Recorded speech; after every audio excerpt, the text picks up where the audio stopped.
ಸರ್ಕಾರದ ಮಹತ್ವಾಕಾಂಕ್ಷೆಯ ಮಹಿಳಾ ಮೀಸಲಾತಿ ತಿದ್ದುಪಡಿ ಮಸೂದೆಗೆ ಸೋಲಾಗಿದೆ. ಲೋಕಸಭೆಯಲ್ಲಿ ನಡೆದ ಮತದಾನದಲ್ಲಿ ಮಹಿಳಾ ಮೀಸಲಾತಿ ತಿದ್ದುಪಡಿ ಮಸೂದೆಯನ್ನ ಮತದಾನಕ್ಕೆ ಇಳಿಸಿದಾಗ 540 ಸಂಸದರ ಪೈಕಿ 526 ಮಂದಿ ಸಂಸದರು ಮತದಾನ ಮಾಡಿದ್ರು. ತಿದ್ದುಪಡಿಯ ಪರವಾಗಿ 298 ಮಂದಿ ಮತ ಚಲಾಯಿಸಿದ್ರೆ ಮೀಸಲಾತಿಯ ವಿರುದ್ಧವಾಗಿ 230 ಮಂದಿ ಮತ ಚಲಾಯಿಸಿದ್ರು. ಇದು ಪ್ರಮುಖವಾದ ಸಂವಿಧಾನ ತಿದ್ದುಪಡಿಯಾಗಿದ್ದ ಕಾರಣ 3/2 ಮತದಾನ ಪಡೆಯುವುದು ಅಗತ್ಯ ಆಗಿತ್ತು. ಮಹಿಳಾ ಮೀಸಲಾತಿ ಅನುಷ್ಠಾನವನ್ನ ತ್ವರಿತಗೊಳಿಸೋದಕ್ಕೆ ಮತ್ತು ಹೊಸ ಜನಗಣತಿಯನ್ನ ನಡೆಸದೆ ಕ್ಷೇತ್ರ ಪುನರ್ವಿಂಗಡಣೆಯನ್ನ ಕೈಗೊಳ್ಳೋದಕ್ಕೆ ಪ್ರಯತ್ನಿಸೋ ಮಸೂದೆಯನ್ನ ಲೋಕಸಭೆ ತಿರಸ್ಕರಿಸಿತು. ಲೋಕಸಭೆಯಲ್ಲಿ ನಡೆದ ಮತದಾನದ ವೇಳೆ ಒಟ್ಟು 528 ಸದಸ್ಯರು ಹಾಜರಿದ್ದರು. ಮಸೂದೆ ಪಾಸ್ ಮಾಡೋದಕ್ಕೆ 352 ಮತಗಳ ಅಗತ್ಯ ಸರ್ಕಾರಕ್ಕಿತ್ತು.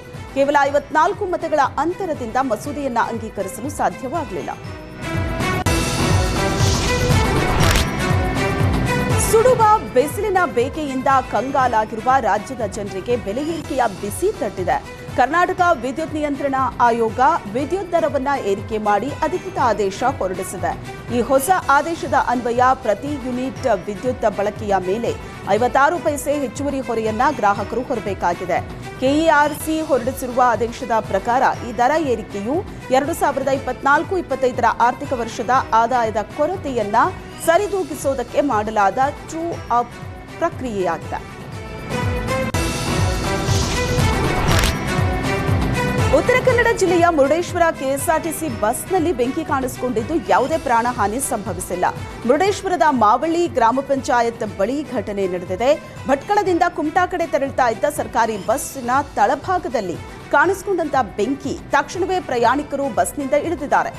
ನಂತರ ಸ್ಥಳೀಯ ಆಟೋ ಚಾಲಕರು ಮತ್ತು ಪ್ರಯಾಣಿಕರಿಂದ ಬೆಂಕಿ ನಂದಿಸುವಲ್ಲಿ ಯಶಸ್ವಿಯಾಗಿದ್ದಾರೆ.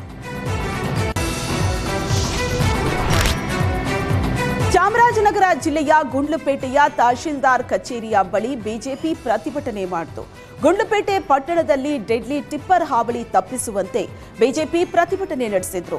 ಸ್ಥಳೀಯ ಶಾಸಕ ಹಾಗೂ ಗಣಿ ಇಲಾಖೆ ಜಿಲ್ಲಾಡಳಿತದ ವಿರುದ್ಧ ಆಕ್ರೋಶ ಹೊರಹಾಕಿದ್ರು. ಅಧಿಕಗೊಂಡಿರುವಂತಹ ಟಿಪ್ಪರ್ ಸಂಚಾರಕ್ಕೆ ಕಡಿವಾಣ ಹಾಕೋದಕ್ಕೆ ಮುಂದಿನ ದಿನಗಳಲ್ಲಿ ಉಗ್ರ ಹೋರಾಟ ಮಾಡೋದಾಗಿ ಎಚ್ಚರಿಕೆ ನೀಡಿದರು. ಅಕ್ರಮ ಪಡಿತರ ಅಕ್ಕಿ ಸಾಗಿಸ್ತಾ ಇದ್ದ ಲಾರಿ ಕಾರಿಗೆ ಡಿಕ್ಕಿಯಾಗಿ ಲಾರಿ ಪಲ್ಟಿಯಾಗಿದೆ. ಬೀದರ್ ನಗರದ ಝರಣಿ ನರಸಿಂಹ ದೇವಸ್ಥಾನದ ಬಳಿ ನಡೆದ ಘಟನೆ ಇದು.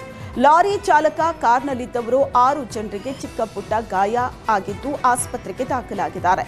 ತೆಲಂಗಾಣದಿಂದ ಬೀದರ್ ಮಾರ್ಗವಾಗಿ ಮಹಾರಾಷ್ಟ್ರಕ್ಕೆ ಹೋಗ್ತಾ ಇದ್ದ ಲಾರಿಯಲ್ಲಿ 100 ಟನ್ಗೂ ಅಧಿಕ ಪಡಿತರ ಅಕ್ಕಿ ಇದ್ದು ಅಕ್ರಮವಾಗಿ ಸಾಗಿಸ್ತಾ ಇದ್ರು ಅನ್ನೋ ಶಂಕೆ ವ್ಯಕ್ತವಾಗಿದೆ.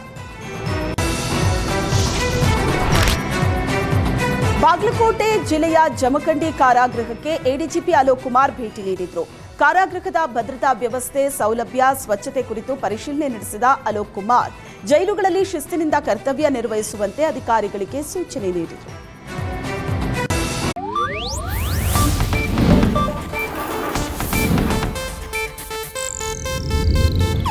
ಇದು ಏಷ್ಯಾನೆಟ್ ನ್ಯೂಸ್ ನೆಟ್ವರ್ಕ್ ಪ್ರಸ್ತುತಿ.